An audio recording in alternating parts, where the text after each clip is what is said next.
Oh, actually doesn't smell. It doesn't smell good. So in December, I made over $273,000 and then I spent it almost immediately. And here's why that's a good thing.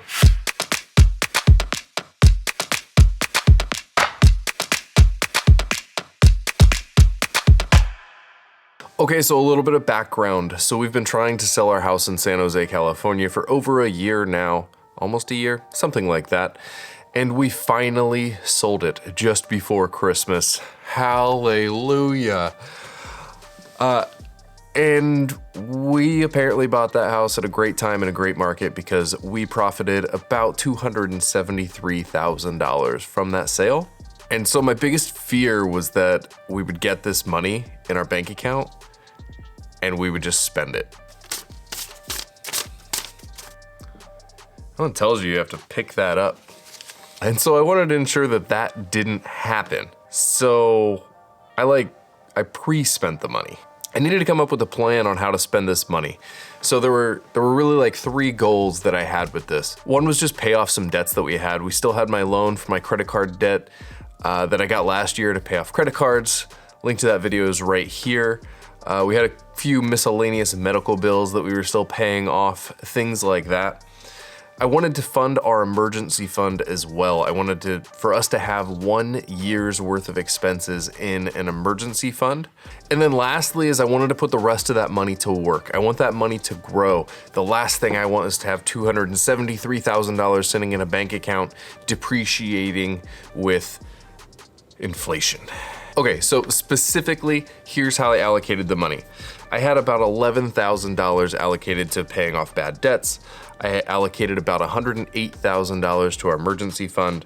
I allocated about $100,000 to our investment storage. That's what we're gonna use for real estate investing when we find some properties. I allocated $30,000 to a dividend-based portfolio that I'm currently doing in Robinhood. And then I allocated about $22,000 just to go into our personal expense checking account so that we have about 2 months expenses covered in there. Now we got the money. I have the plan, we got the money, now what? Well, paying off the bills is easy. Turns out paying bills is very easy. You just call them and they take your money. So that's done. The emergency fund was something that I wanted to be very liquid and very accessible, so I'm using my Ally bank account right now, mixed with a couple of other pieces, but it's primarily in my Ally bank account earning 1.6% annual interest on that, so it basically keeps up with inflation-ish. But since I use Ally for everything else, it makes it very, very easy for us to access those funds if I need them. And when it comes to the investment storage account, I wanted it to be very liquid, so it's in a savings account, but I also wanted it to be earning as high of interest as I possibly could. And right now, my highest interest paying account is my Betterment Cash Reserves account. If I have a link to sign up, that'll be in the description. Otherwise, it's just betterment.com. They're paying about 1.83% annual interest right now. So I transferred $100,000 into that account and it's just sitting there. So then we get to our Robinhood portfolio, which is a dividend-based investing strategy. And if you don't know much about that, please click this link, if I can put a link here, otherwise it'll be in the description, to Andre Gique. He has opened my eyes to the world of dividend-based investing and has a ton of amazing content on this. So I'm just gonna go over the portfolio that I have. Quick reminder, I'm not a financial expert, I'm not a financial advisor, blah, blah, blah, blah, blah. This is for entertainment purposes. This is what my portfolio is and what I'm doing. I have my portfolio allocated across 3 different assets. I am investing in VYM, which is a Vanguard-based dividend ETF. I am investing in SPYD, which is a Spider ETF, high dividend thing. And I'm investing in TWO, which is Two Harbors Real Estate Investment, which is a REIT. In total, average, my yield from this portfolio is about 4.53% annually, making money from money. And then the last thing was my checking account. It's like you just click transfer and it works. So that was a lot.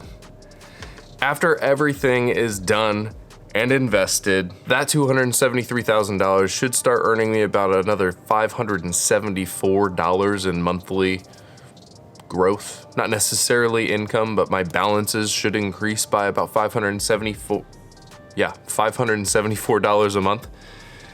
And then if you include about the $5,000 that I was spending on paying our home equity line and our mortgage and our insurance at the other house, you're actually looking at about an extra $6,200 in free cash flow in our life because of this sale, which is, I mean, that's crazy and ridiculous and amazing, and I'm so excited. So, this video might be a little bit longer than the typical. I hope you enjoyed it. I hope this insight was helpful. If you're ever receiving a large cash influx and potentially how you could make that money work for yourself. As always, like, subscribe, and I will see you guys next time. Peace.